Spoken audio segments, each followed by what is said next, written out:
کے لیے رحم اللہ من قرأ الفاتحہ۔ بسم اللہ الرحمن الرحیم۔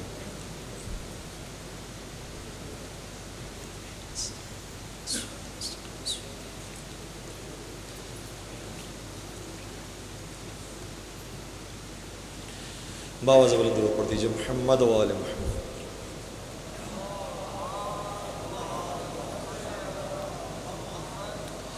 اپنے مرحومین کی درجات کی بلندی کے لیے ایک اور باواز بلند درود محمد و آل محمد۔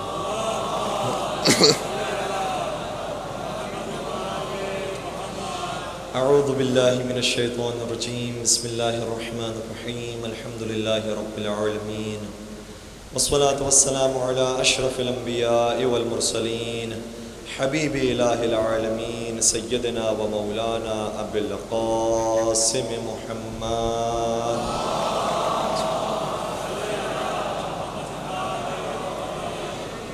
وعلى أهل بيته الطيبين الطاهرين المعصومين المظلومين الذين أذهب الله عنهم الرجس أهل البيت ويطهرهم تطهيرا۔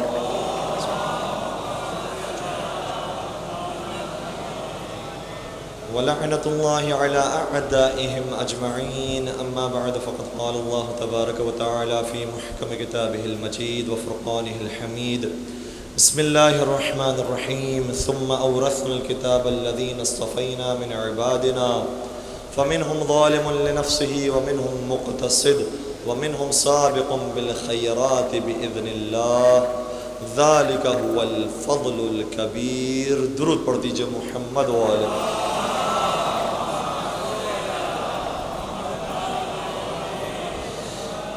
عزیزان گرامی، آج کی رات دنیا والے جشن آزادی منا رہے ہیں، اور بہرحال اس اعتبار سے خوشی کی بات ہے کہ ہمیں کافروں سے آزادی نصیب ہوئی، لیکن کافروں سے آزادی نصیب ہونے پر صرف جشن نہیں ہونا چاہیے، حقیقت میں جشن اس وقت بنے گا جب ہم اندر سے کفر سے آزادی پائیں، ورنہ آج کسی اور کے غلامی میں ہے، پہلے کسی اور کی غلامی میں تھے۔ اصل آزادی ہے کہ آخر انسان ہر قسم کے کفر سے، ہر قسم کے شرک سے، ہر قسم کے نفاق سے آزادی پائے۔ شہید سبت جعفر صاحب نے ایک خوبصورت شعر کہا تھا اسی آزادی کو عنوان پر، اگر بیدار ہو تو میں عرض کروں، اور واقعاً وہ بھی ید دعا رکھتے تھے، اور کئی سارے اشعار ان کی بھی آج نوجوانوں کو حفظ ہیں۔ ایک مقام پر انہوں نے کہا کہ دعویٰ ہے میرا صقر اور ثقیفہ کے علاوہ، ہر گوشے میں سرور کا عزادار ملے گا، ایک حر ہی پہ موقوف نہیں جو بھی ہے آزاد، ایک حر ہی پہ موقوف نہیں جو بھی ہے آزاد، شبیر کی الفت میں گرفتار ملے گا۔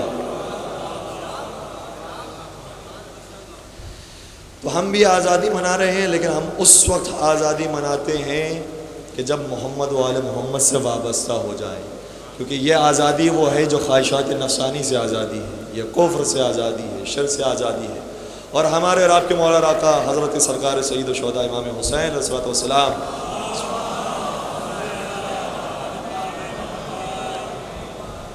بیدار ہے نا، میرے ساتھ رہیے گا۔ مولا حسین روز عاشور لشکر یزیدی کو مخاطب کر کہتے ہیں، یا شیعۃ آل ابی سفیان ان لم یکن لکم دین وکنتم لا تخافون المعاد فکونوا احرارا فی دنیاکم۔ کوئی مجھ سے ناراض نہ ہو جائے، یہ متفق علیہ روایت ہے جو میں بیان کر رہا ہوں، اور اس روایت کا جو پہلا ٹکڑا ہے وہ میں کیا سوچ سمجھ کر بیان کروں گا، خود میرے مولا نے سوچ سمجھ ہی کر بیان کیا ہوگا۔ جانتے ہیں کہ یزید ایک رات میں نہیں آیا ہے، یہ ایک پورے سلسلے کا نام ہے، لہذا بیان فرمائے کہ جو ان کے طرفدار ہیں، لشکر یزید سے مخاطب کر کہتے ہیں کہ جو ان کے طرفدار ہیں، اگر تم کسی دین کو نہیں مانتے ہو اور نہ ہی تمہارا آخرت پر کوئی یقین ہے، چونکہ میں جوانان جنت کا سردار ہوں، اگر تمہارا آخرت پر بھی کوئی یقین نہیں ہے، کسی دین کو بھی نہیں مانتے ہو، فَكُونُوا أَحْرَارًا فِي دُنْيَاكُمْ، تو کم از کم اپنی دنیا ہی میں آزاد بن جاؤ۔ بہت عظیم جملہ ہے، بہت گہرا جملہ ہے. اور آج جو ہمارے نوجوان تھوڑا سا دین سے دور ہو گئے ہیں، ہو سکتا ہے کہ اس کے اندر ہماری بھی کوتاہی ہو سکتا ہے کہ ہمارے بھائیوں کی، ہمارے دوستوں کی کوتاہی ہو سکتا ہے، ہم انہیں موقع دیتے ہیں. لیکن کم از کم میں ان بچوں سے اور نوجوانوں سے درخواست کروں گا کہ وہ جو اپنا مغربی میڈیا اتنا دیکھ رہے ہیں، وہ جو اتنی موویز دیکھ رہے ہیں، وہ جو اتنی ان کی نیوز سن رہے ہیں، وہ جو اتنے کارٹونز دیکھ رہے ہیں اور ان کا مزاج تبدیل ہوتا جا رہا ہے ان کی ایڈورٹائزمنٹ کی وجہ سے، تو صرف انہیں یہ جملہ کہوں گا فَكُونُوا أَحْرَارًا فِي دُنْيَاكُمْ، اپنے فیصلوں کے اندر کسی کے غلام نہ بنو، کسی کے غلام نہ بنو. نہیں کہتے، اور یہ مولا کا جملہ ہے اس لیے میں عرض کر رہا ہوں، نہیں کہتے کہ تم محمد مصطفیٰ صلی اللہ علیہ وسلم کے غلام بن جاؤ.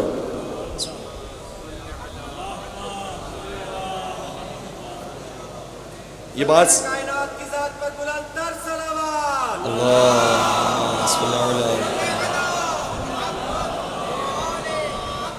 صرف یہ میں بات سمجھانے کے لیے عرض کر رہا ہوں، ورنہ تو حقیقت میں انہی کی غلامی سب سے بڑی آزادی ہے. لیکن اگر کوئی ان کی غلامی میں نہیں آنا چاہتا، بھائی ہم پرانے قسم کے لوگ نہیں ہیں، ہم اپڈیٹڈ ہیں، ہم یہ پرانے زمانے کی باتیں نہیں مانتے ہیں، یہ 14 سال پہلے کی باتیں تھیں، تو ٹھیک ہے، آپ ان کی غلامی میں نہیں آنا چاہتے، نہیں آئیں. مولا علی کی غلامی میں نہیں آنا چاہتے، نہیں آئے. مولا حسین کی غلامی میں نہیں آنا چاہتے، نہیں آئے. لیکن مولا حسین بیان فرما رہے ہیں پھر کسی اور نچلے درجے کے انسان کی بھی غلامی میں نہ ہو،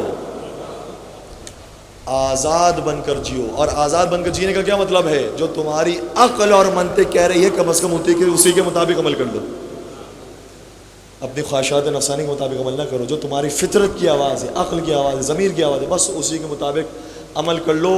ضمیر کی آواز ہی کا نام حسین ابن علی ہوگا. مل کر ایک بابا سے بلند درود پڑھ دیجئے محمد و آل محمد.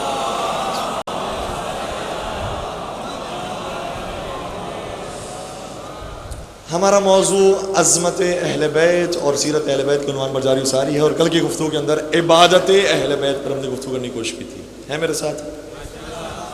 آج اسی موضوع کو ہم بڑھا رہے ہیں آگے اور متصل کر رہے ہیں، چونکہ آج جمعے کا دن گزرا ہے، لہٰذا زیب دیتا ہے کہ عبادت کے بعد اسی موضوع کو بیان کیا جائے، اور وہ موضوع ہے توسل اہل بیت کا، اہل بیت سے توسل اختیار کرنے کا.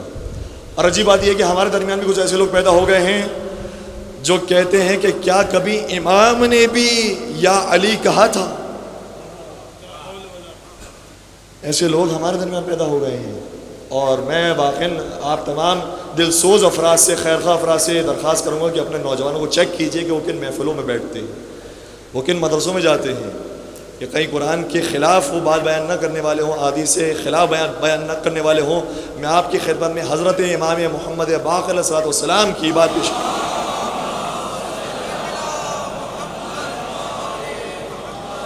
کہ روایت کا جملہ یہ ہے کہ جب میرے مولا بیمار ہوئے ہیں اور انہیں بخار ہوا تب کی کیفیت طاری ہوئی. اور شاید اس کے اندر یہ بھی مصلحت ہوگی، تو بخار کی کیفیت کے اندر وہ کیا کہا کرتے تھے؟ وہ یا اللہ نہیں کہہ رہے تھے. کتاب کافی کے اندر ظاہرین روایت موجود ہے، 5 سرکار کی زبان سے یہ جملے جاری ہوتے تھے، یا فاطمہ بنت محمد،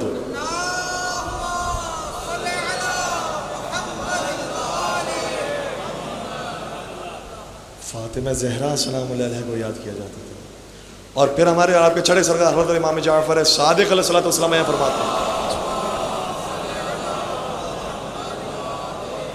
فرماتے ہیں کہ شعارنا یا محمد و شعار الحسین یا محمد، ہمارا نعرہ بھی یا اللہ نہیں یا محمد ہوتا تھا، اور حسین ابن علی کا نعرہ بھی یا محمد ہوتا تھا.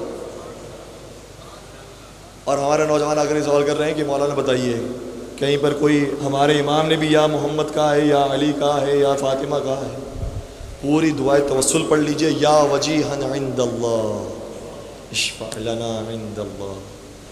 لیکن یہ باتیں کیسے ان کے دماغ میں پینیٹریٹ کی ہے، میں پہلے کچھ مقدماتی باتیں آپ کی بیان کروں گا تاکہ بات زیادہ بہتر انداز میں واضح ہو سکے. دیکھیں جو ہمارے بھائی ہیں جو کہتے ہیں کہ نہیں توسل نہیں ہونا چاہیے، وسیلہ نہیں ہونا چاہیے، ان کے کیا استدلال ہیں، کیا ان کے پاس علمی باتیں ہیں؟ 3 قرآن مجید کی آیت ہے، توجہ رکھیے گا. پہلی آیت یہ ہے کہ قرآن مجید میں ارشاد ہوتا ہے ان اللہ علی کل شیء قدیر، پروردگار وہ ہے جو ہر چیز پر قدرت رکھتا ہے. تو جب پروردگار ہی کی قدرت ہے تو کسی اور سے کیوں مانگیں؟ بات بالکل ٹھیک ہے، منطقی بات ہے، جب پروردگار سے ساری قدرت پروردگار کی تو کسی اور سے کیوں مانگیں؟ دوسری بات وہ یہ کہتے ہیں کہ قرآن مجید کی آیت یہ ہے کہ پروردگار شاہ فرماتا ہے نحن اقرب الیہ من حبل الورید، ہم تمہاری شہرت سے زیادہ نزدیک ہیں، تو جو نزدیک ہے اس سے مانگا جائے گا یا جو دور ہے اس سے مانگا جائے گا؟ استدلال ابھی تو میں ان کا پیش کر رہا ہوں، کہیں ایسا نہ ہو آدھی بات سن کر ہی لوگ اٹھ جائیں۔ تیسری آیت ہے اور وہ صبح شام ہم سب تلاوت کرتے ہیں، جو تلاوت کرنا واجب ہے۔ ہم نماز کے اندر سورہ الحمد کے اندر کیا کہتے ہیں؟ ایاک نعبد و ایاک نستعین، اے خدا ہم سب صرف تیری ہی عبادت کرتے ہیں اور ہم صرف تجھ ہی سے مدد چاہتے ہیں۔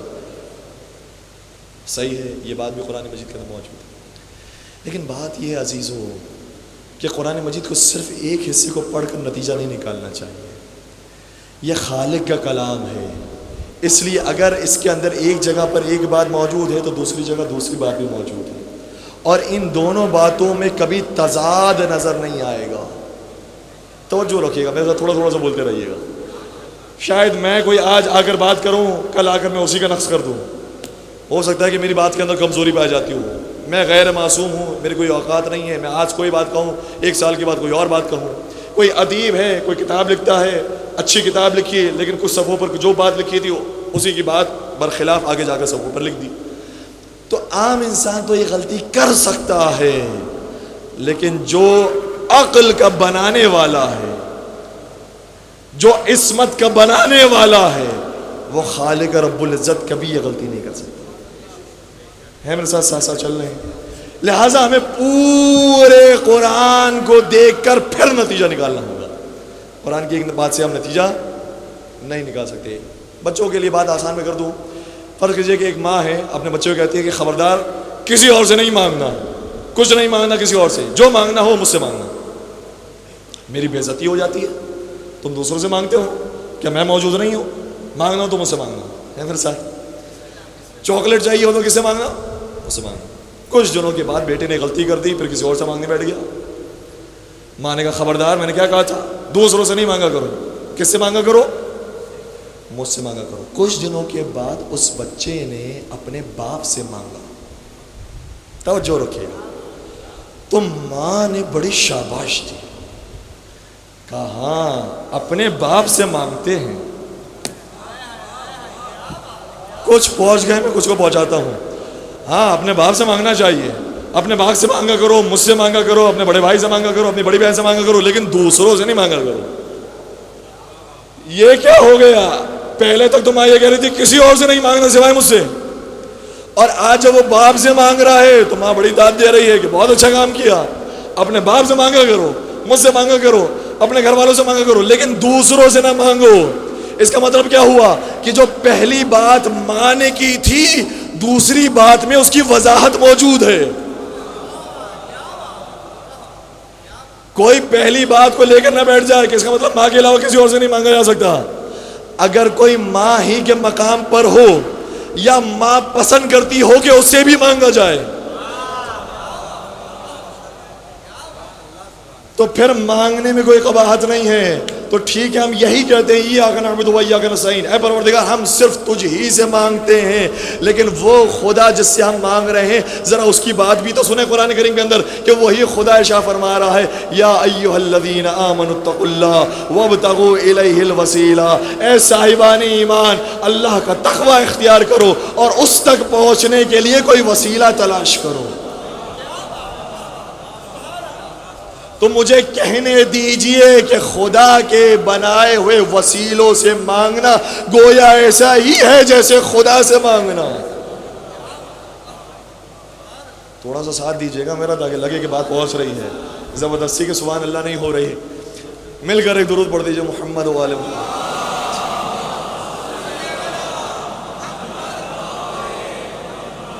آپ سلامت رہیں، آپ جی ہیں۔ تو بات کو سمجھنا پڑے گا کہ پورے قرآن کو پڑھ کے ہمیں نتیجہ نکالنا ہے کہ کیا پروردگار نے اس کو شرک قرار دیا ہے کہ کسی اور سے نہیں مانگا کرو، صرف مجھ سے مانگا کرو؟ کیا یہ فرمایا ہے؟ یہ فرمایا جاؤ وسیلے کے پاس جاؤ، وسیلے سے مانگو۔ اچھا جو لوگ یہ کہتے ہیں کہ بھائی نحن اقرب الیہ من حبل الورید، یہ بھی تو فرمایا خدا نے، خدا تو ہم سے نزدیک ہے، جس بھی وسیلے کو اختیار کریں گے وہ دور ہوگا. بات تو ٹھیک ہے ان کی، کسی بھی وسیلے کو اختیار کریں وہ دور ہوگا. لیکن توجہ فرمائیے گا، خدا نے فرمایا میں تمہاری شرع سے بہت قریب ہوں. مجھے ایک سوال کا جواب بتائیے. ابھی ہمارے دل میں کوئی حاجت پیدا ہوئی، ہم نے اسے زبان پر جاری کر دیا. اگر توجہ رکھیے گا، اگر ہم اسے زبان پر جاری نہ کریں تو کیا خدا ہمارے دلوں میں موجود حاجت سے واقف نہیں ہے؟ سبھی کا جواب چاہیے ہوگا. جو دل کے اندر راز پوشیدہ ہے، جو حاجت موجود ہے، جو دعا موجود ہے، پروردگار واقف ہے نہیں ہے؟ واقف ہے. کیوں؟ کیونکہ نحن اقرب الیہ من حبل الورید، وہ تمہاری شرک سے زیادہ نزدیک ہے. اسے تم جو سوچتے ہو وہ بھی وہ جان لیتا ہے. لیکن پھر بھی تم دعا کرتے ہو، پھر بھی الفاظ کو زبان پر جاری کرتے ہو. کیوں کرتے ہو؟ اس لیے کرتے ہو کیونکہ حکم پروردگار یہ ہے ادعونی استجب لکم، مجھ سے زبان کے ذریعے دعا مانگو تب جا کر میں دعا کو قبول کروں گا. تو جس طریقے سے پروردگار دلوں سے قریب ہونے کے باوجود بھی چاہتا یہ ہے کہ اسے زبان کے ذریعے دعا مانگی جائے، اسی طریقے سے پروردگار چاہتا یہ ہے کہ وسیلوں کے ذریعے اس تک پہنچا جائے.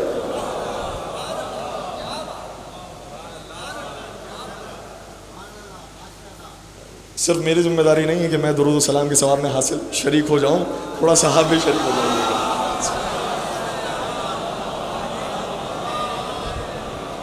یا تو طبیعتوں پر یہ بات گراں گزر رہی ہے، خدا نہ خواستہ.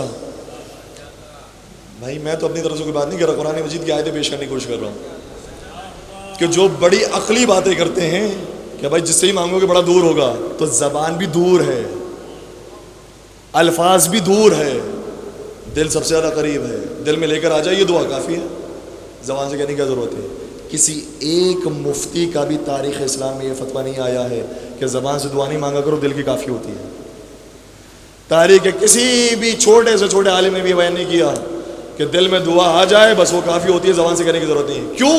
کیونکہ کسی میں کہنے کی ضرورت ہی نہیں ہے. اس لیے ضرورت نہیں ہے کیونکہ قرآن مجید میں انبیاء کی زبانیں جو ان کی دعائیں جو ان کی زبان پر جاری ہوئی ہے وہ ذکر ہوئی ہے. کیا حضرت یونس علیہ السلام کی دعا ذکر نہیں ہوئی ہے؟ لا الہ الا انت سبحانک انی کنت من الظالمین.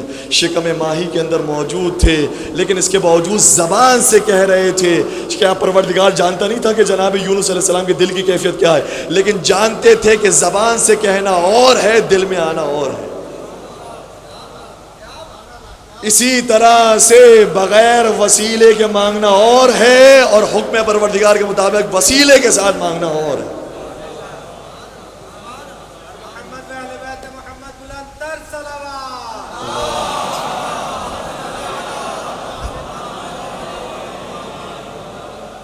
تو جو یہ کام کر رہے ہیں وہ عین قرآن مجید کی آیت کے مطابق عمل کر رہے ہیں. وسیلے سے مانگنا یہ قرآن مجید کی آیت ہے. اور جتنی بھی دعائیں ہیں ربنا هب لنا من ازواجنا وذریاتنا قرۃ اعین واجعلنا للمتقین اماما، یہ زبان سے جاری ہوئی ہے تو قرآن میں ذکر ہوا. ربنا ظلمنا انفسنا وان لم تغفر لنا وترحمنا لنكونن من الخاسرین، زبان آدم علیہ السلام سے جاری ہوئی ہے تو قرآن کیسا بنی ہے؟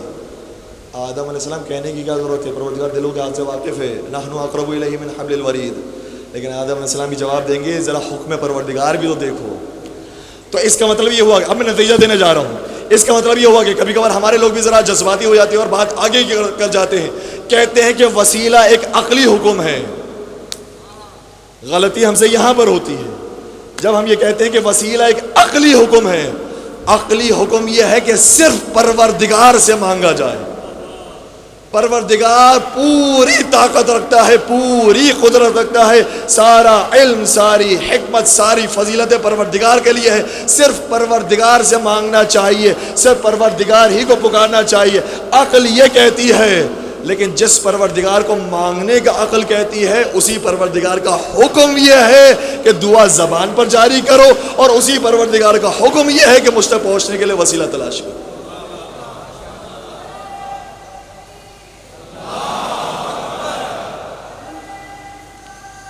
یا رسول اللہ،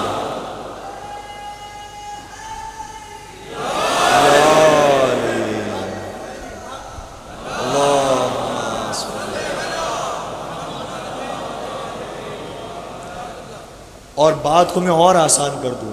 آج خدا نے یہ حکم دیا ہے کہ وسیلے کے ساتھ مجھ تک پہنچنا.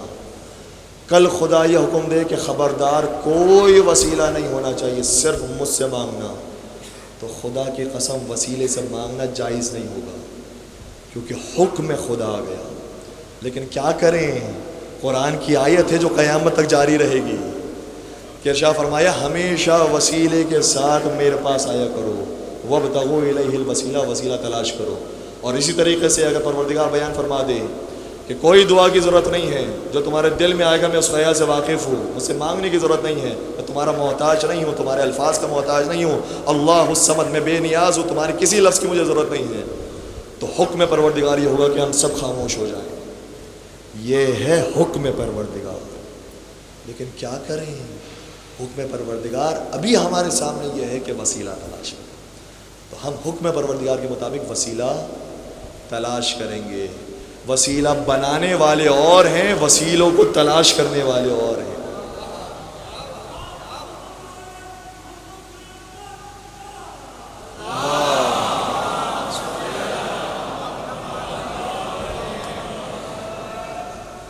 اللہ اکبر، یا رسول اللہ،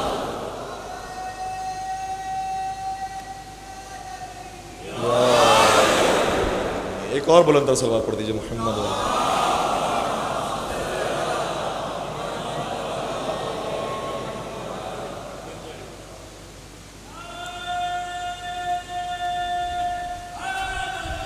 یا علی، بات کو میں ایک روایت کے ذریعے اور سہل کرنے جا رہا ہوں۔ شاید کچھ جملے مجھے محسوس ہوا کہ آپ کو گرا گزرے، لیکن گرا نہ گزاریے گا۔ کیوں؟ کیونکہ شیطان نے بھی یہی کہا ہے۔ اس لیے اگر کوئی وسیلے کا منکر ہو جائے تو اسے شیطانی بات سمجھ کر رد کر دیجیے گا۔ وسیلے کا منکر ہو جائے تو شیطانی بات سمجھ کر اسے چھوڑ دیجیے گا۔ اور اس روایت کو جو میں بیان کر رہا ہوں یہ ہماری کتاب سے بیان نہیں کر رہا ہوں، ایک بہت بڑے عالم اہل سنت جن کا نام ہے ابن جوزی، اور انہی کے مشرب سے اور مکتب سے تعلق رکھتے ہیں ابن تیمیہ۔ لیکن بڑے خطرناک نام لے لیے میں نے وسیلے کے موضوع پر، اس سے زیادہ سنگین نام نہیں ہے۔ ابن جوزی نے اپنی کتاب المنتظم کے اندر اس روایت کو بیان کیا ہے کہ کوہ طور سے شیطان بھی گزر رہا تھا اور حضرت موسیٰ کلیم اللہ سے ملاقات ہو گئی۔ حضرت موسیٰ نے انہیں نصیحت کی، کہا کہ اے شیطان تو کتنا بدبخت ہے، کاش تو آدم کو سجدہ کر لیتا تو وہ جہنمی نہ بنتا۔ سنیں گے شیطان نے کیا جواب دیا؟ اتنا بے غیرت تھا، اتنا گستاخ تھا، کہنے لگا کہ مجھے نہ کہیں کہ میں بدقسمت ہوں، میں بدبخت ہوں۔ نعوذ باللہ، نعوذ باللہ، انسان کی زبان جل جائے ایسے الفاظ ادا کرتے ہوئے، لیکن میں شیطان کے جملے عرض کر رہا ہوں۔ کہنے لگا ادعیت التوحید وانا موحد، اے موسیٰ صرف تم توحید کا دعویٰ کرتے ہو، حقیقت میں توحید پرستو میں ہوں۔ ایک ایک مرحلے کو سنبھل کے ہم آگے بڑھ رہے ہیں۔ کہا توحید پرستو میں ہوں۔ موسیٰ نے کہا یہ کون سی توحید؟ کہا توحید یہی ہے۔ کیوں توحید یہی ہے؟ کہ اس لیے کہ میں ساری زندگی خدا کا کھاتا رہا، میں ساری زندگی خدا کا رزق کھاتا رہا، اس لیے میں خدا کے سامنے سجدہ کرتا رہا، خدا کی عبادت کرتا رہا، خدا کی نمازیں پڑھتا رہا۔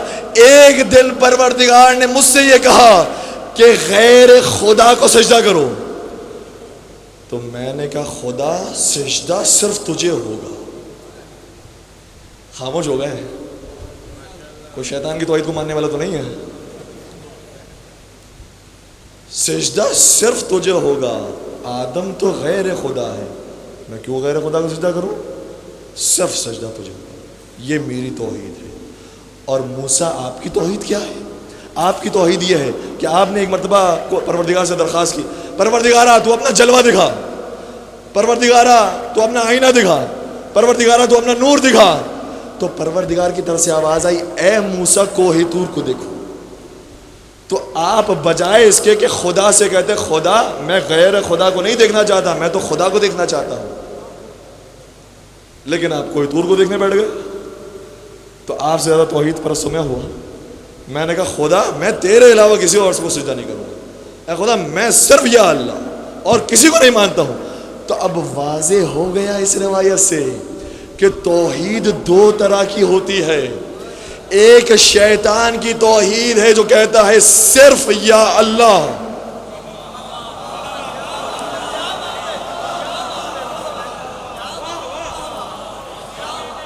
اور ایک وہ ہیں جو یا اللہ مدد بھی کہتے ہیں اور حکم خداوندی سے یا رسول اللہ مدد بھی کہتے ہیں، یا علی مدد بھی کہتے ہیں۔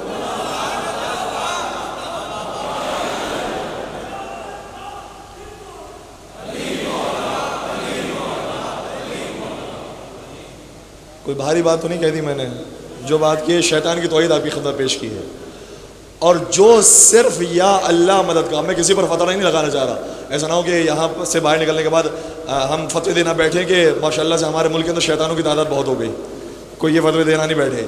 صرف یا اللہ کا مدد اگر یہ ہو کہ ہم بتوں کو نہیں مانتے، توجہ رکھیے گا، ہم شیطان کو نہیں مانتے، ہم نمرود کی طاقت کو نہیں مانتے، ہم فرعون کی طاقت کو نہیں مانتے، ہم طاغوت کی طاقت کو نہیں مانتے، ہم یزید کی طاقت کو نہیں مانتے، جتنے یہ بڑے بڑے ظالم تھے، جتنے یہ بڑے بڑے جابر تھے، جو جو خدا کے مقابلے پر کھڑے ہوئے ہیں، جو جو دشمن خدا تھے، ہم کسی کو نہیں مانتے ہیں، صرف یا اللہ مانگتے ہیں، تو یہ عین توحید ہے۔ توجہ رکھیے گا، کہیں ایسا نہ ہو کہ ہم کسی اور کو فتویٰ لگانے بیٹھ جائیں۔ اگر کوئی اس عقیدے کے ساتھ صرف یا اللہ مدد لکھ رہا ہے تو ٹھیک ہے، لیکن اگر کسی کا مقصد یہ ہے کہ ہم کہتے ہیں یا علی مدد اور وہ کہتے ہیں یا علی مدد نہیں ہونا چاہیے، صرف یا اللہ مدد، ان کے لیے ہم دعوت فکر دے رہے ہیں کہ جو ہم یا علی مدد کہتے ہیں وہ خدا سے جھگڑے میں آ کر نہیں کہتے کہ نعوذ باللہ خدا ہماری دعا کو قبول نہیں کر رہا، نعوذ باللہ خدا ہماری حاجتوں کو پورا نہیں کر رہا، اسلام نے کہا کہ بھائی خدا آپ کو ہم ابھی تھوڑی دیر کے لیے چھوڑ دیتے ہیں، اب ہم علی کے پاس آئے تھے، علی ہماری دعا کو قبول کریں گے، یہ مطلب نہیں ہے۔ مطلب یہ ہے کہ چونکہ پروردگار نے کہا ہے کہ صرف مجھ سے مانگو اور جو جو میرے اولیاء ہیں ان کے وسیلے سے مانگو، اس لیے ہم یہ کہہ رہے ہیں یا علی مدد۔ اور یہ بھی عجیب بات ہے کہ ہمارے جو بھائی ہیں ان کو بھی یا علی مدد کے مقابلے میں صرف یا اللہ مدد ہی نظر آیا۔ بھائی ہم تو اپنے امام کی بات کر رہے تھے، اپنے خلیفہ کی بات کر رہے تھے، تمہارا بھی کوئی خلیفہ ایسا ہو تو اسے لے کر آؤ۔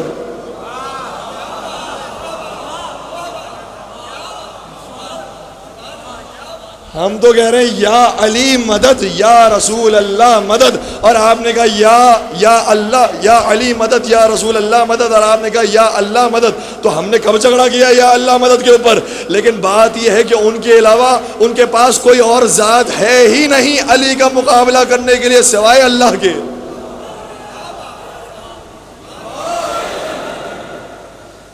کوئی معیار کی شخصیت انہیں ملی ہوتی تو لے کر آتے یا علی مدد کے مقابلے میں، کوئی اس پائے کی شخصیت ملی ہوتی تو لے کر آتے یا رسول اللہ کے مدد مقابلے میں، لیکن مجبور ہیں۔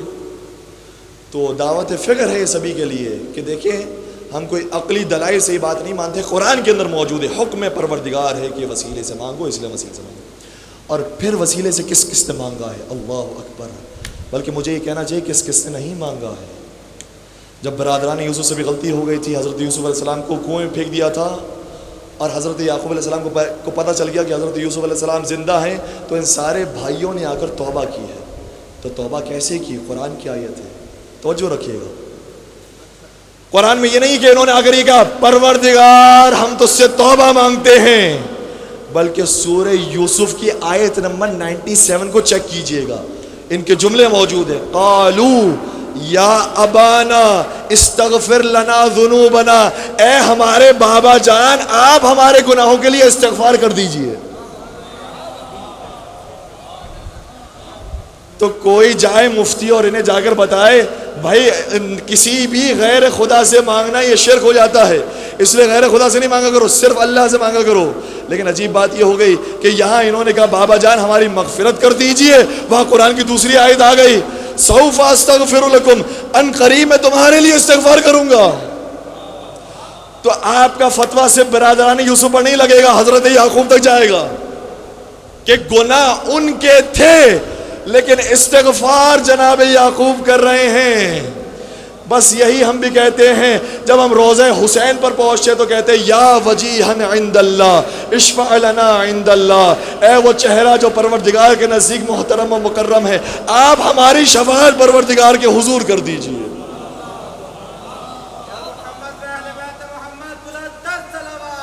اللہ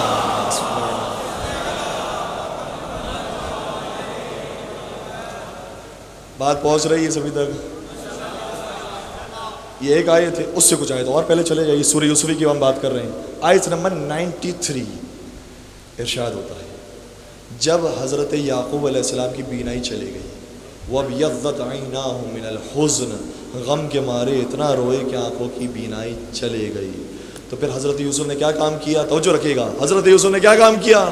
قرآن کی آیت ہے اذهبوا بقمیصی ھذا فَالْقُوا إِلَى وَجْهِ أَبِي یأتی بصیرا، یہ میری قمیص لے جاؤ اور میرے بابا کے چہرے پر ڈال دینا تو وہ بینا ہو جائیں گے۔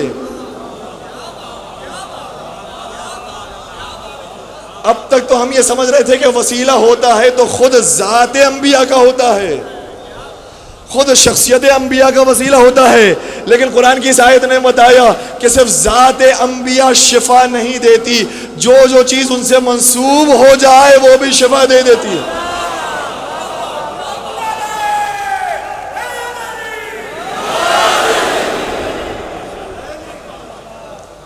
شرط یہ ہے کہ ان سے منسوب ہو جائے، ایسا نہ ہو کہ ہم ہر جھنڈے کا احترام کرنے لگے، ہر پرچم کا احترام کرنے لگے۔ ہم ہر پرچم کا احترام نہیں کرتے ہیں، ہر جھنڈے کا احترام نہیں کرتے ہیں، ہر جھولے کا احترام بھی نہیں کرتے ہیں، ہر تعزیے کا احترام بھی نہیں کرتے ہیں، ہر زری کا احترام بھی نہیں کرتے ہیں، بس انہی متبرکات کا احترام کرتے ہیں جو محمد و آل محمد سے منسوب ہو جائے۔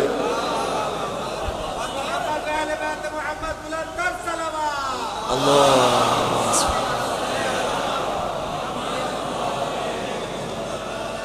آپ جی آپ سلامت رہیں۔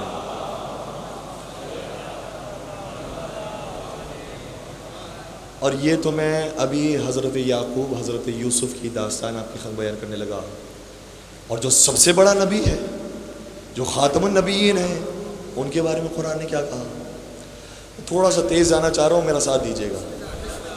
سورہ تحریم کی آیت نمبر 4 ہے، اور میں کہوں گا یہ سورہ تحریم وہ ہے جو محرم میں پڑھنے کا سورہ ہے، لطف آئے گا آپ کو تولا کا بھی اور تبرہ کا بھی۔ اس کی 4تھی آیت ہے جس میں ارشاد ہوتا ہے کہ 2 خواتین ہیں، یہ 2 کی جو لفظ میں عدد استعمال کر رہا ہوں یہ قرآن کی آیت ہے، میں اپنی مرضی سے اپنے جیب سے بیان نہیں کر رہا، نہ کسی روایت کو دیکھ رہا ہوں، قرآن کی آیت میں لکھا ہے 2۔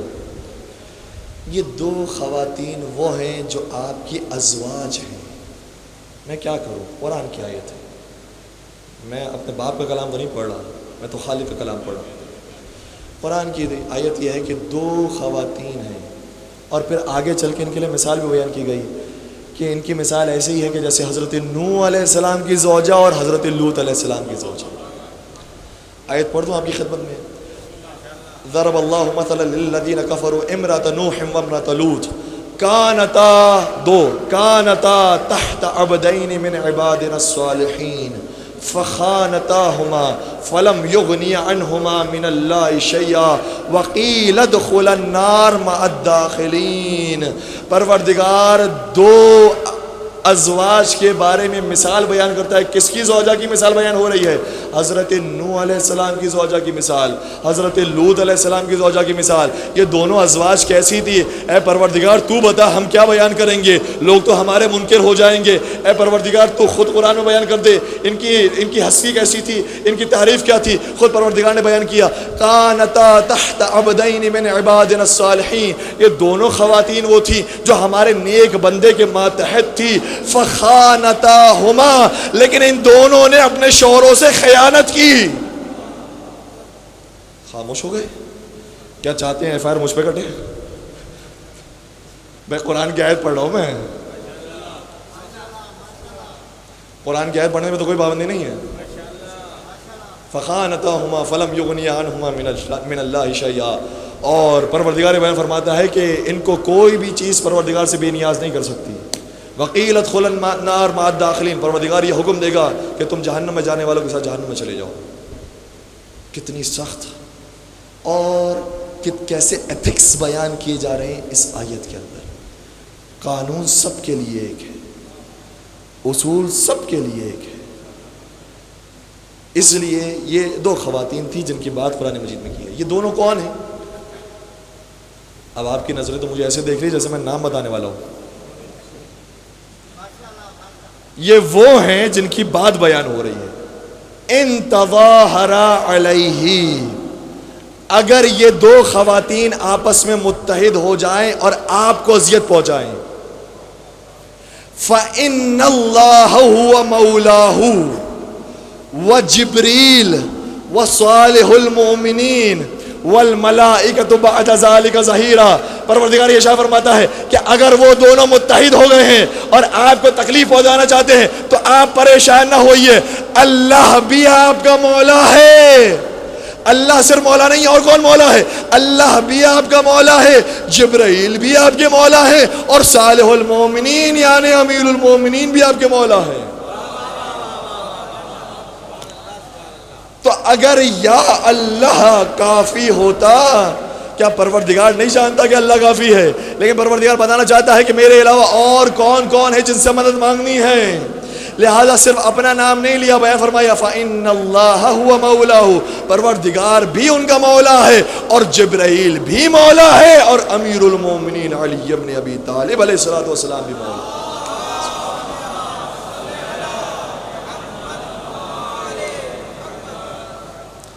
یہاں تو بات آ گئی، لیکن نہیں، جو بغض اہل بیت کے اندر مبتلا تھے انہوں نے کہا کہ ٹھیک ہے رسول اللہ کا وسیلہ اختیار کرنا ٹھیک ہے، لیکن اس وقت تک جب تک وہ زندہ ہوں، جب تک زندہ ہیں، بھائی زندوں سے وسیلہ ہونا چاہیے، زندہ ہوگا تو مدد کرے گا، جو ویسے مردہ ہو گیا وہ کیا مدد کرے گا؟ نعوذ باللہ نعوذ باللہ، زندہ ہوگا تو مدد ہوگی۔ قرآن مجید کی جتنی آیتیں ہیں وہ یہی کہہ رہی ہیں۔ یہ جو برادران یوسف آئے تھے حضرت یعقوب کے پاس، تو حضرت یعقوب سے جو وسیلہ اختیار کیا، حضرت یعقوب زندہ تھے مردہ؟ اشکال ہے، اشکال وارد ہے۔ قرآن مجید نے ایک اور مقام پر کہا، سورہ نساء کی آیت نمبر 64 کے اندر، وَلَوْ أَنَّهُمْ إِذْ ظَلَمُوا أَنفُسَهُمْ جَاءُوكَ فَاسْتَغْفَرُوا اللَّهَ وَاسْتَغْفَرَ لَهُمُ الرَّسُولُ لَوَجَدُوا اللَّهَ تَوَّابًا رَحِيمًا۔ اے رسول ان سے کہہ دیجئے جنہوں نے اپنے نفس پر ظلم کیا ہے، اگر یہ سچی توبہ کرنا چاہیں تو یہ آپ کے پاس آئیں۔ بھائی توبہ خدا سے کرنی ہے، خدا کہے انہیں مسجد میں جائیں، خدا کہے یہ خانہ کعبہ پر جائیں، خدا کہے یہ مصلی پر آ جائیں، کہا نہیں، یہ آپ کے پاس آئیں۔ فاستغفر اللہ، اور پھر یہ خود بھی اللہ سے استغفار کریں، واستغفر لهم الرسول، اور رسول اللہ آپ بھی ان کے لیے استغفار کریں، لوجدوا اللہ توابا رحیما، تو یہ پروردگار کو بہت تواب اور رحیم پائیں گے۔ یہی آیت ہے۔ تو کیا کہہ رہی ہیں؟ جب تک رسول اللہ زندہ تھے لوگ آیا کرتے تھے، وسیلہ اختیار کرتے تھے، استغفار کر لیا کرتے تھے، لیکن ابھی تو رسول اللہ موجود نہیں۔ یہ بھی عجیب پالیسی ہے، جب ہم وسیلہ اختیار کرتے ہیں تو کہتے ہیں کہ یہ مردہ ہو گئے ہیں، اور جب ہم محمد و آل محمد کا ماتم کرتے ہیں تو کہتے ہیں زندوں کا ماتم نہیں ہوتا۔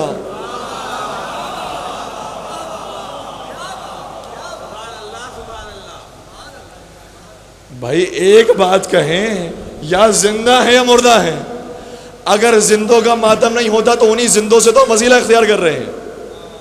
اور قرآن مجید کی یہ بھی آیت ہے، وَلَا تَحْسَبَنَّ الَّذِينَ قُتِلُوا فِي سَبِيلِ اللَّهِ أَمْوَاتًا بَلْ أَحْيَاءٌ عِندَ رَبِّهِمْ يُرْزَقُونَ۔ پریشان تو نہیں ہو رہے ہیں، کچھ آیتیں زیادہ ہو گئی ہیں۔ پروردگار نے ارشاد فرمایا خبرداری خیال نہ کرنا کہ جو راہ خدا میں مارا گیا ہے وہ مردہ ہو گیا ہے، وہ زندہ ہے۔ اس لیے پہلی بات تو یہ ہو گئی کہ بھائی ہم جو وسیلہ اختیار کر رہے ہیں وہ زندوں ہی کا کر رہے ہیں، پہلی بات تو یہ ہو گئی۔ دوسری بات یہ، اب توجہ رکھیے گا، رسول اللہ نے اعلان رسالت کے بعد کتنے عرصے زندگی گزاری؟ 23 سال زندگی گزاری۔ اسی عرصے کے اندر قرآن کی آیتیں نازل ہوئی ہیں، اسی عرصے کے اندر صحابہ موجود تھے، اسی عرصے کے اندر لوگ مسلمان ہوئے۔ تو اگر وسیلہ پیغمبر کی ظاہری حیات میں اختیار کرنا چاہیں تو کتنے عرصے تک اختیار کر سکتے ہیں؟ 23 سال، نہ اس سے ایک دن زیادہ نہ اس سے ایک دن کم، 23 سال تک یہ وسیلہ اختیار ہو سکتا ہے۔ اور مجھے بتائیے قرآن کی یہ آیت کب تک باقی رہے گی؟ قرآن کی آیت کب تک باقی رہے گی؟ قیامت تک باقی رہنے والے قرآن میں، جس کو آج کی صدی کے اندر اگر دیکھا جائے تو 1400 سال گزر گئے ہیں، اس 1400 سال کے عرصے کے لیے یہ آیت رکھ دی جو صرف کام کی تھی 23 سال کے لیے۔ یہ کوئی منطقی بات معلوم ہوتی ہے؟ اسی لیے روایات کے اندر ملتا ہے، اور یہ بھی کتب اہل سنت کے اندر موجود ہے کہ پیغمبر کی وفات کے بعد اعرابی آیا کرتے تھے اور قبر رسول کے پاس آ کر اسی آیت کی تلاوت کیا کرتے تھے، وَلَوْ أَنَّهُمْ إِذْ ظَلَمُوا جَاءُوكَ فَاسْتَغْفَرُوا اللَّهَ وَاسْتَغْفَرَ لَهُمُ الرَّسُولُ لَوَجَدُوا اللَّهَ تَوَّابًا رَحِيمًا۔ اے رسول، اگر کسی نے اپنے نفس پر ظلم کیا ہے تو وہ آپ کے پاس آ جائیں، وہ خود بھی استغفار کریں اور آپ ان کے لیے استغفار کریں گے تو پروردگار کو بہت تواب و رحیم پائیں گے۔ یہ کہاں پر آ کر کہتے تھے؟ قبر رسول پر جا کر کہتے تھے، کیونکہ رسول اللہ وہاں پر ان کا کم از کم جسد اطہر وہاں پر موجود ہے، اس لیے وہاں پر آ کر اس آیت کی تلاوت کرتے تھے۔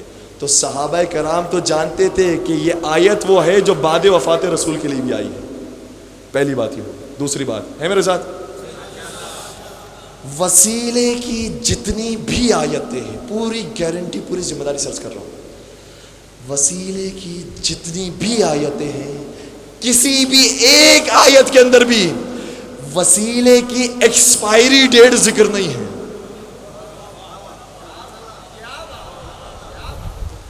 بات پہنچ رہی ہے؟ کوئی لفظ مشکل تو نہیں ہو رہا؟ اتنا آسان لفظ میں نے استعمال کیا کہ اس سے زیادہ آسان لفظ مجھے نہیں مل رہا تھا۔ بھائی ایکسپائری ڈیٹ تو کہیں پہ ذکر نہیں ہوئی ہے کہ 23 سال کے بعد خبردار رسول اللہ کا وسیلہ اختیار نہ کرنا ورنہ شرک ہو جائے گا، کہیں کوئی ایسی بات موجود ہے؟ نہیں موجود ہے۔ اچھا مجھے یہ بتائیے، اور بات کو آسان کر رہا ہوں، یہ میں لفظ اس لیے استعمال کر رہا ہوں تاکہ بچوں تک بات پہنچ جائے۔ وسیلے کی ایکسپائری ڈیٹ تو ذکر نہیں ہے۔ اچھا وسیلے کی کیا پروڈکشن ڈیٹ ذکر ہے؟ پروڈکشن ڈیٹ ذکر ہے؟ تھوڑا تھوڑا سا میرے ساتھ دیجیے گا۔ پروڈکشن ڈیٹ بھی ذکر نہیں ہے۔ یہ کہہ رہے ہیں کہ صرف 23 سال کے عرصے کے لیے رسول اللہ کا وسیلہ ہو سکتا ہے، نہ 23 سال سے پہلے ہو سکتا ہے نہ 23 سال کے بعد ہو سکتا ہے۔ اب قرآن پڑھیے، حضرت آدم علیہ السلام اس دنیا میں تشریف لائے اور انہیں اپنے ترک اولا پر افسوس تھا۔ جب انہوں نے توبہ کی تو انہیں کچھ کلمات سکھائے گئے، کہا ان کلمات کے ذریعے توبہ کرو۔ وہ کون سے کلمات تھے؟ کتب اہل سنت سے میں حوالے پیش کر رہا ہوں۔ شواہد التنزیل میں علامہ حسکانی نے لکھا ہے، دور المنصور میں علامہ سعودی نے لکھا ہے کہ وہ وسیلے کہ جن کے ذریعے آدم علیہ السلام کی توبہ قبول ہوئی ہے پنجتن پاک کے ظاہری طور پر دنیا میں آنے سے پہلے، وہ کون سے نام تھے؟ بے محمد و علی و فاطمہ والحسن والحسین۔ یہ پنجتن پاک وہ ہیں جو اپنی ظاہری حیات سے پہلے بھی وسیلہ بنتے ہیں، اپنی ظاہری حیات کے بعد بھی وسیلہ بنتے ہیں۔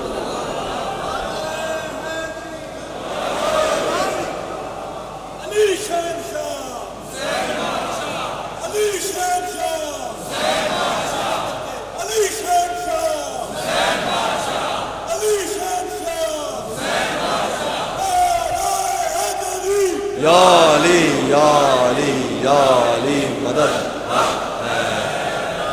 آپ جی ہیں، آپ سلامت رہیں۔ تو یہ قرآن میں موجود ہے کہ ان کو وسیلہ اختیار کیا گیا ہے۔ پنجتن پاک معمولی حصہ نہیں ہے، انبیاء کا وسیلہ ہے، انبیاء کا وسیلہ ہے۔ کبھی کبھار میں اپنی بات کروں، مجھ سے بھی غلطی ہو جاتی ہے، یا علی مدد کہہ دیتے ہیں اور توجہ نہیں ہوتی ہم نے کیا کہہ دیا، یا رسول اللہ مدد کہہ دیتے توجہ نہیں ہوتی کیا کہہ دیا۔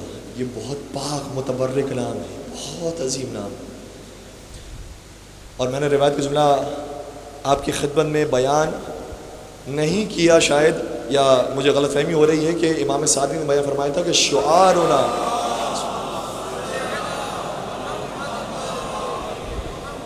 اتنی عظیم روایت بیان کرتے ہیں، فرماتے ہیں کہ شعارنا، ہمارا نعرہ بھی، کس کا نعرہ؟ صرف انبیاء کا نہیں، ہمارا، ہم ائمہ کا نعرہ بھی یا محمد ہوتا تھا۔ اتنا عظیم نام ہے۔ اور کہتے ہیں وَشُعَارُ الحسین، حسین کا نعرہ بھی یا محمد یا محمد ہوتا تھا۔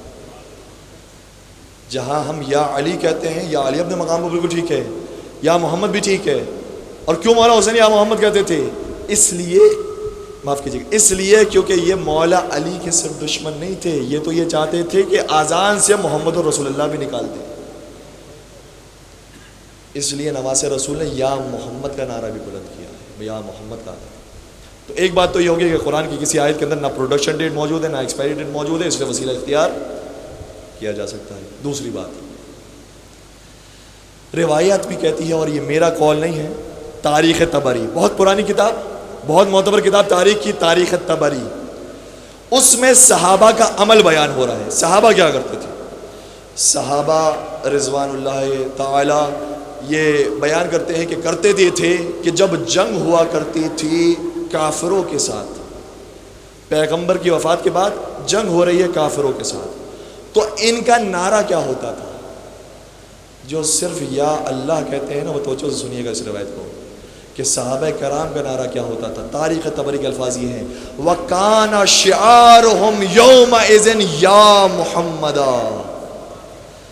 صحابہ کرام کافروں کے مقابلے میں یا اللہ کا نعرہ نہیں لگاتے تھے، لا الہ الا اللہ کا نعرہ نہیں لگاتے تھے، اللہ اکبر کا نعرہ نہیں لگاتے تھے۔ کافروں کا مقابلہ ہو رہا ہے، بت پرستوں کا مقابلہ ہو رہا ہے، لیکن اس کے باوجود صحابہ کرام نعرہ لگاتے تھے تو کہتے تھے یا محمد یا محمد۔ اب کس میں جرت ہے کہ صحابہ پر فتویٰ لگائے؟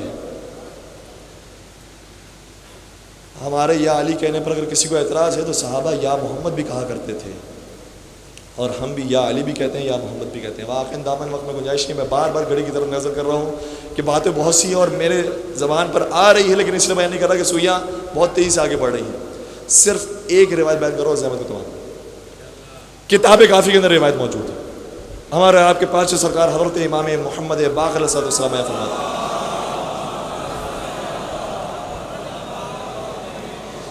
توجہ سے فرمائیے گا، فرماتے ہیں ان الشیطان اذا سمع منادیا ینادی یا محمد یا علی، ہائے ہائے ہائے، یا محمد یا علی، ذاب کما یذب الرصاص۔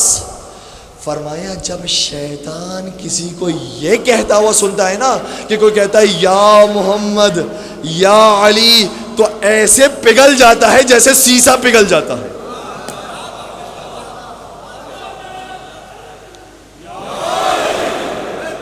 تو اس کا مطلب کیا ہوا کہ یا محمد یا علی سے اگر کوئی جلنے والا ہوگا،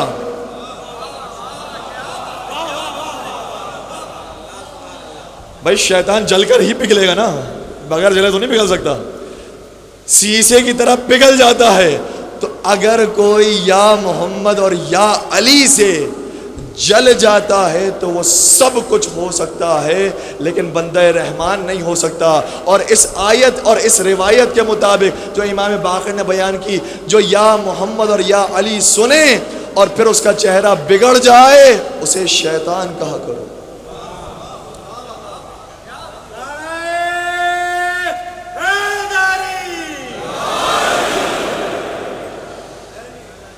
بس عزیزوں، میں دعوت فکر دینا چاہ رہا تھا، کیونکہ ہمارے لوگ بھی کبھی کبھار پریشان ہو جاتے ہیں کہ بھائی معصومین کا بتائیے، معصومین نے کہا ہے یا علی، انہوں نے تو ساری زندگی یا رب یا رب یا رب کہا۔ یا رب کہنا بالکل ٹھیک ہے، اور کہیں کوئی غلط بات یہاں سے لے کر نہ چلا جائے، ہم یا اللہ مدد کے سب سے بڑے طرفدار ہیں۔ اور جیسے میں نے وہ جملہ بھی عرض کر دیا کہ اگر خدا یہ کہہ دے کہ کوئی وسیلہ نہیں ہوگا تو ہم خدا کی اطاعت کریں گے، لیکن خدا جب یہ کہہ رہا ہے کہ وسیلہ تلاش ہے، اس لیے ہم یا اللہ بھی کہتے ہیں، یا محمد بھی کہتے ہیں، یا علی بھی کہتے ہیں، اور یا حسین بھی کہتے ہیں۔ بس عزیزوں، میں کربلا تک آپ کو لے آیا۔ کربلا میں جو جنگ ہے وہ صرف علی ولی اللہ پر نہیں ہے، وہ محمد الرسول اللہ پر بھی تھی۔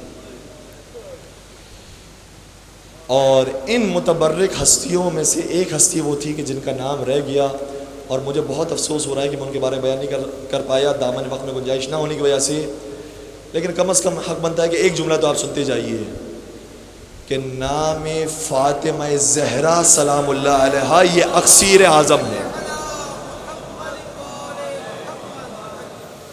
ائمہ اتھارم اسلام نے نام سیدہ کو یاد کیا اپنے پریشانی کے اندر، اس لیے نام فاطمہ بہت بڑی اکسیر ہے۔ اور اگر کوئی خدا نخواستہ پریشان ہے تو میں ایک دعا بھی آپ کی خدمت میں رکھنا چاہتا ہوں جو علماء نے بیان کی ہے۔ یہ میری کوئی محنت نہیں ہے، علماء کی محنت ہے جو آپ کے سامنے رکھنا چاہتا ہوں کہ اگر کوئی سخت پریشانی میں زندگی اور موت کے معاملے میں کہ اگر یہ نہ پڑھا تو ممکن ہے کہ مر جائے، ایسی پریشانی ہو کہ زندگی اور موت کا معاملہ ہو، تو 530 مرتبہ یہ دعا مانگے، اللہم صلی علی فاطمہ و ابیہا و بعلہا و بنیہا والسر المستودع فیہا بعدد ما احاط بہ علمک۔ پروردگارہ تو رحمت نازل فرما فاطمہ زہرا سلام اللہ علیہا پر، ان کے پدر بزرگوار پر، ان کے شوہر نامدار پر، ان کی پاک اولاد پر، اور اس راز کے اوپر جو ان کے اندر ودیعت کیا گیا ہے، اور اتنی رحمت نازل فرما کہ جس کا احاطہ صرف تیرا علم ہی کر سکتا۔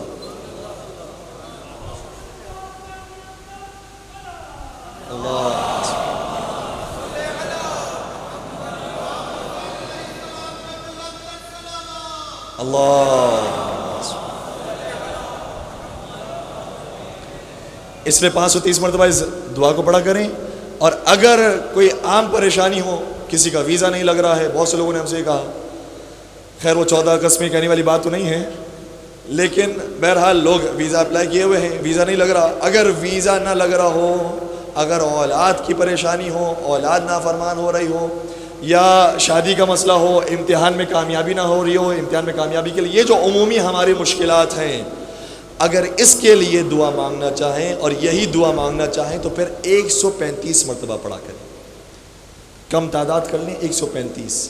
جو 530 ہے وہ بھی حروف ابجد حضرت فاطمہ ہے، لیکن اس وقت جب فاطمہ کو تے کے ساتھ لکھا جائے تو 530 مرتبہ، اور جب فاطمہ کو آخر میں ہے کے ساتھ لکھا جائے، فاطمہ کہا جائے، تو پھر وہ 135 اس کا حروف ابجد بنتا ہے۔ اس لیے 135 مرتبہ پڑھ کے اپنی حاجت کو طلب کیا جائے، انشاءاللہ حضرت زہرا کے صدقے میں حاجت پوری ہوگی۔ بس عزیزوں، یہ بہت متبرک ہستیاں ہیں، بہت پاک ہستیاں ہیں، لیکن ہائے یہ شرابیوں کے نرغے میں پھنس گئی ہیں، یہ وحشی درندوں کے نرغے میں پھنس گئی ہیں۔ مجھے تاریخ کربلا میں 2 مقام ایسے نظر آئے جہاں پر بی بی کا نام لیا گیا ہے۔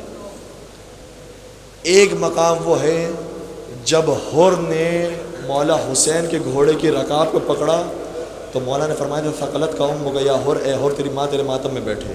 تو حر نے کیا کہا تھا؟ مولا میں کیسے آپ کی مادر گرامی کا نام زبان پر جاری کروں؟ آپ کی ماں سیدہ کائنات، آپ کی ماں خیر النساء، کیسے میں دختر رسول کا نام جاری کروں اور جاری کرنے کے بعد میں یہ کہوں کہ وہ آپ کے ماتم میں بیٹھے؟ مجھ میں اتنی طاقت نہیں ہے۔ یہ نام سیدہ کا احترام تھا جو حر کو لشکر حسین میں لے کر آ گیا۔ یہ ایک مقام۔ اور دوسرا مقام، مجھ سے کہا گیا ہے کہ شہید کے مسائل بیان کیے جائیں، اس لیے مسائل بیان کر رہا ہوں، اور واقعاً کیا شہید ہے۔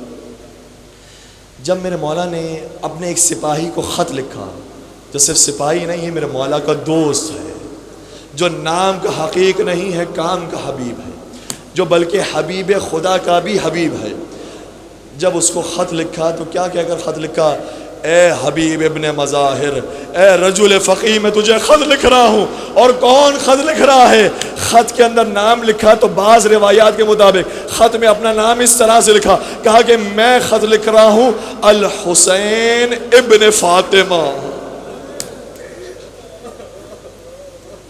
فاطمہ کا بیٹا حسین خط لکھ رہا ہے۔ کیوں علی کا بیٹا نہ کہا؟ کیونکہ عربوں میں یہ دستور تھا، جب اپنی ہیبت کا اظہار کرنا ہوتا تھا، جب اپنی جلالت کا اظہار کرنا ہوتا تھا تو اپنے باپ کا نام استعمال کرتے تھے، اور جب اپنی مظلومیت کا اظہار اپنی بے کسی کا اظہار کرنا ہوتا۔ اب اردو ادبیات کے اندر مجھے جملے نہیں مل رہے، اپنے لاچاری کا اظہار کرنا ہوتا تو کہتے تھے میری ماں کا میں بیٹا ہوں، میں فاطمہ کا بیٹا ہوں۔ حبیب تک یہ خط پہنچا۔ جناب حبیب اپنے اہل و عیال کے ساتھ کھانا تناول فرما رہے تھے، اتنے میں قاصد آیا، دستک ہوئی، دروازے پر پہنچے، خط لیا تو قاصد نے بتایا یہ آپ کے مولا امام حسین کا خط ہے۔ جیسے ہی نام حسین آیا، خط کو کھولا، آنکھوں سے لگایا، خط کو پڑھنا شروع کیا۔ یہ روایت کے جملے میں دیکھ کے پڑھ رہا ہوں۔ آنکھوں میں لگائے، آنکھوں میں لگانے کے بعد پڑھنا شروع کیا. سنیں گے پہلا جملہ کیا لکھا تھا؟ لکھا یہ تھا اے حبیب تم تو ہماری قرابت داری کو رسول اللہ کے ساتھ جانتے ہو کہ رسول اللہ اور ہمارے درمیان کوئی فاصلہ نہیں ہے. اگر تمہارے لیے ممکن ہو تو ہم کربلا پہنچ چکے ہیں، ہماری نصرت کو آ جاؤ. 2 محرم کو خط لکھا گیا. حبیب ابن مظاہر 6 محرم کو حاضر ہوئے. 2 محرم کو خط پڑھا، اپنے گھر کے اندر آئے. گھر کے حالات ایسے تھے، کوفے کے حالات ایسے تھے. ایک مرتبہ دسترخوان پر آ کر بیٹھ گئے. زوج حبیب نے سوال کیا بھائی کون آیا تھا، کس کا خط تھا؟ کہا کہ حسین کا قاصد آیا تھا. کہا کہ میرے مولا نے خط لکھا ہے. خط میں کیا لکھا ہے؟ کہ لکھا یہ ہے کہ وہ فوج اشقیاء کے نرغے میں پھنس چکے ہیں اور چاہتے یہ ہے کہ میں ان کی نصرت کو جاؤں. کہا پھر اے حبیب تیرا ارادہ کیا ہے؟ کہا میں سوچ رہا ہوں کہ میرے جانے کا کوئی فائدہ ہے بھی یا نہیں ہے. جیسے یہ جملے جناب حبیب کی زوجہ نے سنے، کہنے لگی یہ چوڑیاں تو پہن لے، یہ چادر تو اوڑھ لے. کیا کہہ رہا ہے؟ نواز رسول نے تجھے مدد کے لیے پکار. اگر تو مدد کو نہیں جا سکتا تو اپنی تلوار مجھے دے دے، اپنی زرہ میں مجھے دے دے، میں فرزند زہرا کی مدد کو جاؤں گی. بس یہ جملے حبیب نے سنے. کہا میں تو صرف تیرا امتحان لینا چاہتا تھا کیونکہ کوفے کے حالات اتنے بگڑ گئے.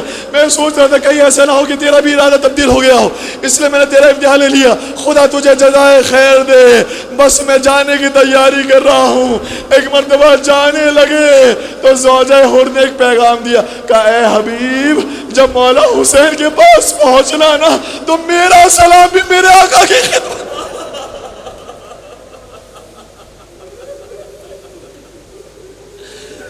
جناب حر رات کی تاریکی میں کوفے کے اندر مختلف درختوں سے چھپتے ایک مقام پر جہاں پر غلام کو انتظار کے لیے بولا تھا وہاں پہنچے.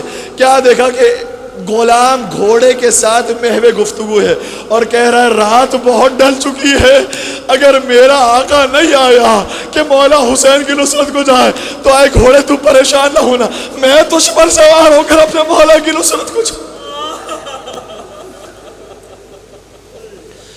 جناب حر نے یہ بات سن لی. اپنی آوازوں کا آزاد رکھیے گا، بی بی آپ سے راضی ہو جائے. جناب حر نے یہ بات سن لی اور قریب آ کر کہا اے غلام کیا میرے مولا پر اب یہ وقت آ گیا ہے کہ غلام میرے مولا کی مدد کو جائیں گے؟ میں نے تجھے اسی بات پر آزاد کر دیا. جیسے ہی آزادی کا پروانہ سنا غلام خوش ہو جایا کرتے تھے، لیکن یہ غلام چہرہ اتر گیا. کہا اے حبیب جب تک اپنی خدمت کروانی تھی اپنے آپ مجھے اپنی غلامی میں رکھا، جب میرے مولا کی خدمت میں میرے جانے کا وقت آ گیا تو مجھے آزاد کر دیا. میں اپنے مولا کے علاوہ کہیں نہیں جاؤں گا. جناب حبیب نے اسے بھی گھوڑے پر سوار کیا اور دونوں کربلا کی طرف روانہ ہوئے.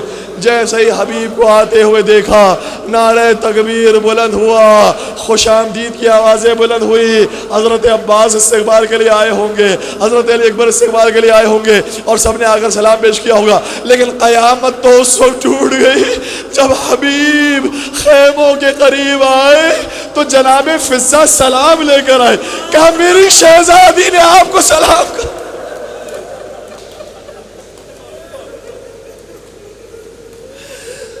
اہل بیت پر یہ کون سا غربت کا وقت آ گیا کہ سید زادیہ غلاموں کو سلام کر. بس عزاداروں میں بات کو بہت مختصر کر رہا ہوں. جناب حبیب ساتھ رہے، شب عاشور ساتھ تھے، صبح عاشور تک ساتھ تھے، اور جب پھر انصار قربان ہونے لگے جناب حبیب بھی چلے. بہترین جہاد کیا. بہت ضعیف تھے، بہت بوڑھے تھے، لیکن چونکہ صحابی رسول تھے اس لیے بعض اشقیاء دور ہو گئے. کہا ہم صحابی رسول کے سامنے تلوار نہیں اٹھا سکتے، ہم صحابی رسول پر تلوار نہیں چلا سکتے. میں کہوں گا بہت اچھی بات ہے، صحابی رسول کا احترام ہونا چاہیے، لیکن صحابی رسول کا اگر یہ احترام ہے تو جو خون رسول، جو نواز رسول، اس کا کیا احترام ہونا چاہیے. بس ایک مرتبہ جنگ شروع ہوئی اور حبیب بھی شہید ہو گئے. شام غریبہ سرہائے شہداء کو تن سے جدا کیا گیا, سر حبیب کو بھی سرسن سے جدا کیا گیا اور کوفے تک پہنچایا گیا. کوفے میں خانوادہ حبیب موجود تھا, اہل و عیال حبیب موجود تھا. ایک مرتبہ حبیب کے بیٹے قاسم نے دیکھا کہ بابا کا کٹا ہوا سر, بابا کے کٹے ہوئے سر پر نگاہ پڑی. ایک مرتبہ دوڑتا ہوا آیا اور جو سر بردار تھا اس سے سر لینے کی کوشش کی. کہا میں تجھے سر نہیں دے سکتا, مجھے انعام چاہیے. پسر حبیب نے کہا انعام میں دے دوں گا. کہا نہیں, اگر میں نے تجھے سر دے دیا مجھے سزا ملے گی, اس لیے میں سر خود لے کر جاؤں گا. اور بالآخر سر نہ دیا. لیکن رات کی تاریکی میں پسر حبیب نے اپنے دوستوں کو جمع کیا اور دوستوں کو جمع کرنے کے بعد ایک مرتبہ وہاں حملہ کیا جہاں پر سر حبیب موجود تھا. اپنے باپ کے سر کو اپنے ہاتھوں میں لیا اور یہ کہتے ہوئے چلا ہوگا جس کا جوان بیٹا زندہ ہو,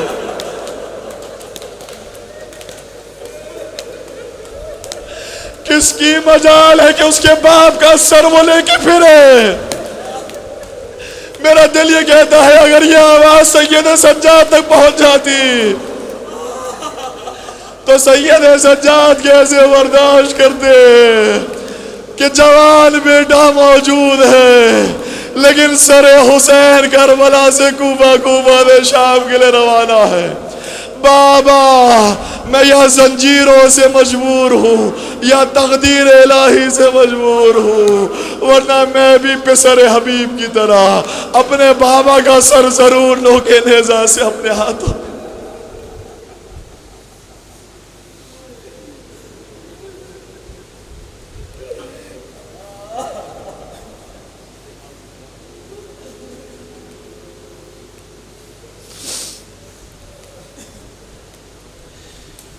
الا ولعنت اللہ علی القوم الظالمین وسیعلم الذین ظلموا ای منقلب ینقلبون. پالنے والے بہتے ہوئے آنسو پر رومال حضرت سیدہ کائنات میں جگہ نصیب فرما.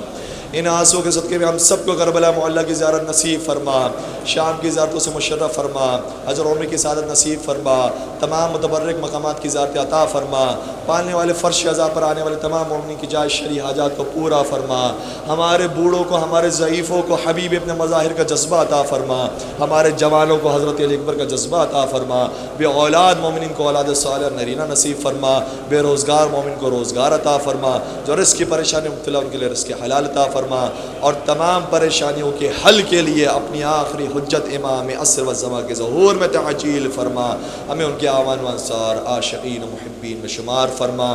ربنا تقبل منا انک انت السمیع العلیم وتب علینا انک انت التواب الرحیم برحمتک یا ارحم الراحمین.